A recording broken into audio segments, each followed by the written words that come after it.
Good day, Mr. Nemrao. My name is Conlon. This is Francois Tromp next to me, and we will be explaining our project, the food dehydrator for mechatronics design. We start by with the introduction, and the task of designing a solar-powered food hydrator has been given to us, where the temperature inside must be controlled using a Arduino in C and be coded in C++. But first we ask, what is a food hydrator? And it is a device that preserves food by removing moisture from it, and the how it works part is that there are two main components needed, which is the heat source to excite the water molecules within the food, and a circulation system to disperse of these the water molecules within the system. And the project analysis is where we have to find a solution to keep the temperature constant between 50 degrees Celsius and 8 degrees Celsius, depending on which food must be dehydrated. We are tasked to write a code in Arduino for the control system and design mechatronic subsystems for temperature control. It's like a PID tuning, which will be further explained in the PowerPoint. Three concept ideas were brought to life, and various ideas on what heat source and circulation methods were given, and it was decided that concept 2, by a voting system, had the best ideas on the circulation and heat dissipation throughout the system. So components used in the system. For one, the electronics, we've used a Arduino, a MOSFET to control the output, a heating pad, which is the output, and the temperature sensor to act as the input, servos to open a hatch for new air to come in, relays to switch on fans, and a power supply. Hardware used in this system for prototyping and for us to design the system, we used wood and some hinges and a couple of 3D printed parts and PVC tubing. The microcontroller used is an Arduino Uno. An Arduino Uno is a very useful prototyping system, as it has quite a few analog inputs and outputs, also digital inputs and outputs that you can control, various modules, and the Arduino is easily coded in the Arduino IDE, and where you can compute mathematical operations and get certain values for your outputs. The Arduino also is very useful in plotting systems. So, for example, we could plot the output over the input, and then the system could react, obviously, to whatever input it got. The circuit layout is as follows. In the middle you've got the Arduino, which is our microcontroller. At the left top you've got the two fans, the extractor fan, also the circulation fan or the inside fan. The two fans are triggered by two relays, first relay and second relay. The first relay switches on the inside, the extractor fan. The extractor fan is used when temperature reaches or when the temperature overshoots the set point, and the internal or the inside fan is switched on when the temperature is still lower than the set point. The internal fan is used as a circulation fan for the heat to be circulated throughout the system. This is very useful for the whole system to be able to dry equally. Then just on the right of that, you will find the MOSFET. This is a MOSFET switching circuit, which the MOSFET is a IRF 3710, and which has a protective Zener diode. It's rated at 54 amps. However, we are only running about 7 to 9 amps on the system at maximum capacity, but our heat on the MOSFET is quite excessive. The heating pad is 120 watts heat pad, and in this circuit you are able to see that there is a diode that protects the MOSFET from any back current that might occur.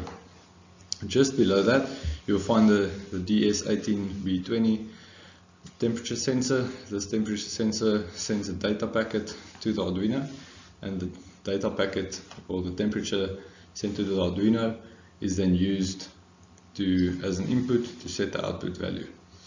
The potentiometer at the bottom is used as an analog input, where it's set to a certain value.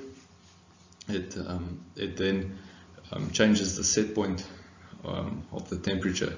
So the temperature set point can be set for two different reasons. Either you want the temperature just to be lower for a different fruit that needs a lower temperature to dehydrate, or a high temperature fruit that wants to dehydrate. Next, we will be talking about PID tuning. PID tuning is being used in many industries, where it's used to effectively reach a desired value. The desired value in the system you'll see is 65 degrees. That's in the middle of 50 and 80 degrees Celsius, as described by the project brief. The system you'll be able to see, as the temperature is around about 20 degrees below the set point, the output in red responds at 100%. As the temperature increases, the set point is reached, and the output then shifts all the way down to 0%.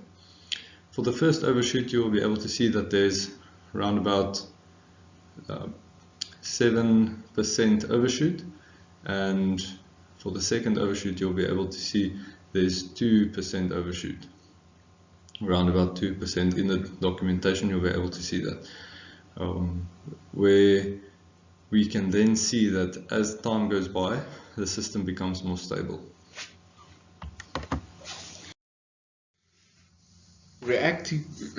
With the PID controller, there are two tuning methods, a aggressive and a conservative one, where if the actual temperature is above or below the 2 degrees Celsius threshold, it will aggressively tune the output to react to the temperature and get to the set point. When it is within the 2 degrees Celsius threshold, it will conservatively monitor and output the system accordingly. The power source required for the system is to be run by solar panel or solar system.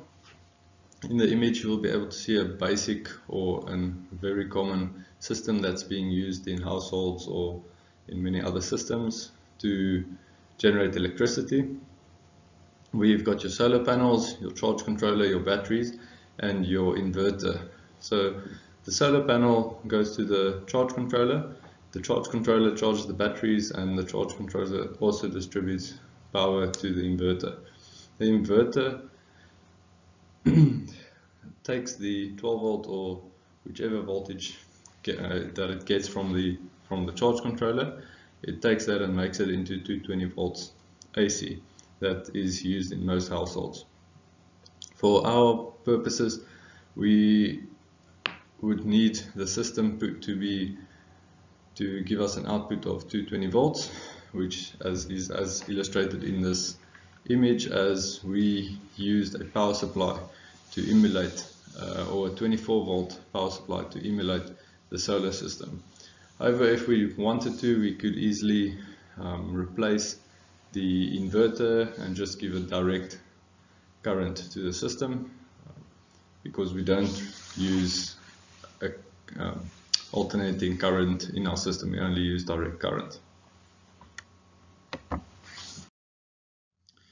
Now moving on to the actual prototype and the testing of it, we compare it to the final design which was made, and we can first of all, there is exclusion of an airflow restrictor, which is just a hole at the base of the box below in the chamber to let fresh air in.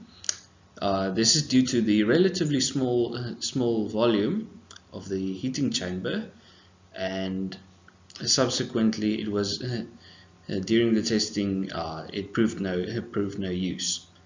The cotton insulation was used instead of polystyrene, which would have been the preferred material, but due to unavailability, the cotton insulation actually surprised us and delivered good results.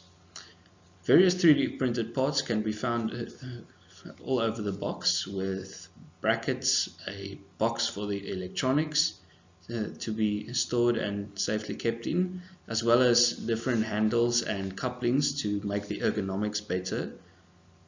The extraction hole in the lid was also made a bit too big, and a lot of heat was escaped unnecessary. And to counteract that, a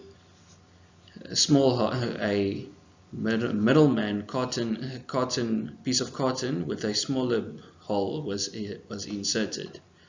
And as earlier mentioned, the MOSFET became very hot due to the high current it was running, and to counteract that, a heatsink and a fan was added.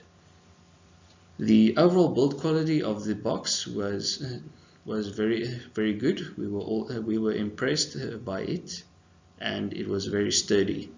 And to simulate the solar power output, we used a 24 volt power supply.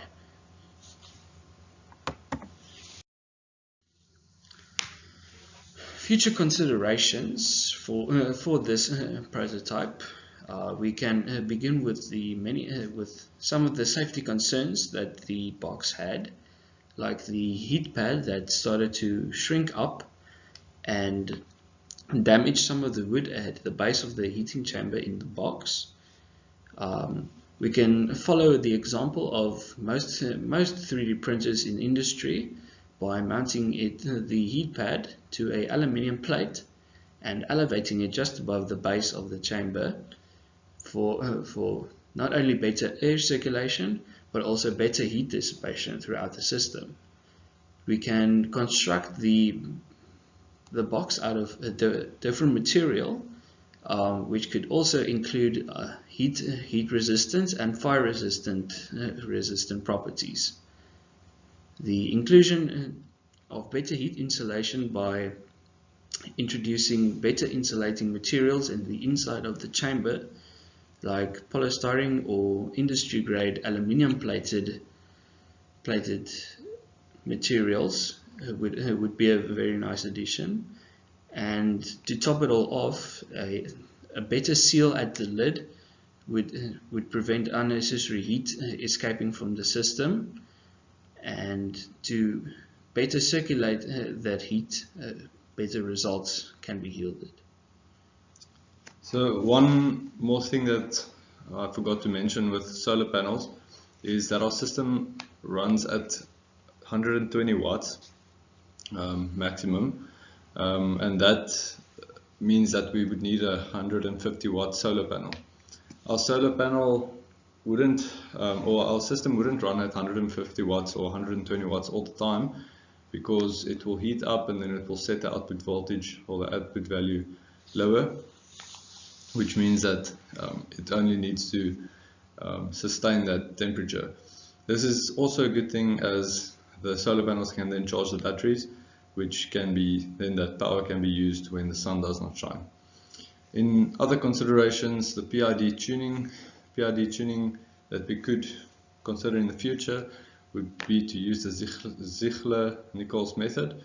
This method is just a bit more accurate, or it creates a bit more stable and efficient system, as you get less overshoot values.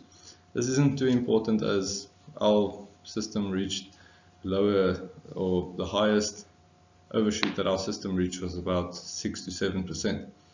This whole system can be built from a couple of operational amplifiers. This will be a good consideration for the future, as it will be a lot more cheaper. However, a lot of somewhat more circuit design have to go into using that. Operational amplifiers can be used to create a PID, can be used as a comparator, to have relays and fans go on. It can also be used to give signals to the Arduino in terms of if your voltage is too low when using certain sensors. For one, the accuracy of our sensor used. The sensor that we use is the DS18V20. The sensor sends a signal every 500 milliseconds, which creates a less accurate signal, or the output spikes every time that it gets the signal.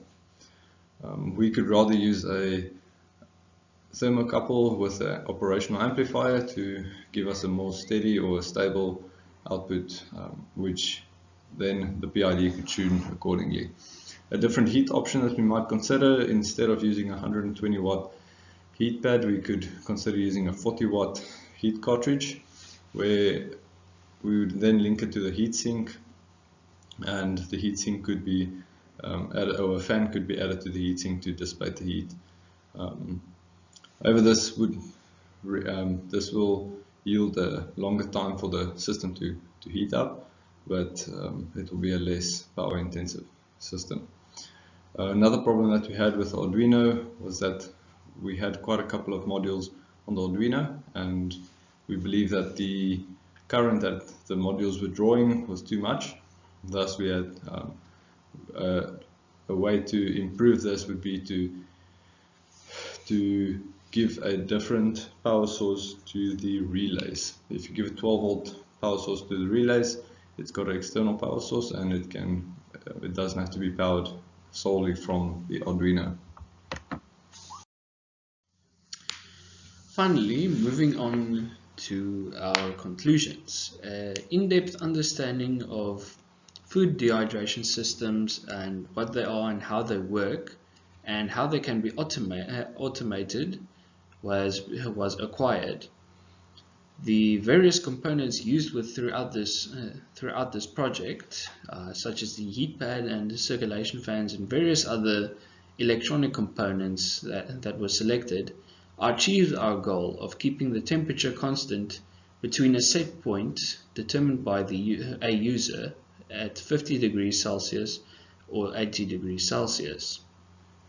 And to conclude, everything that was taught in class this semester in MIJ could be applied to the design of this project, from circuit designs to the Arduino coding and the use of PID controllers. For more information, you're more than welcome to read the report that we've written, and also go and have a look at the references for where we got all our information from, and also to just check up if we have, or where we got our information from. Thank you very much.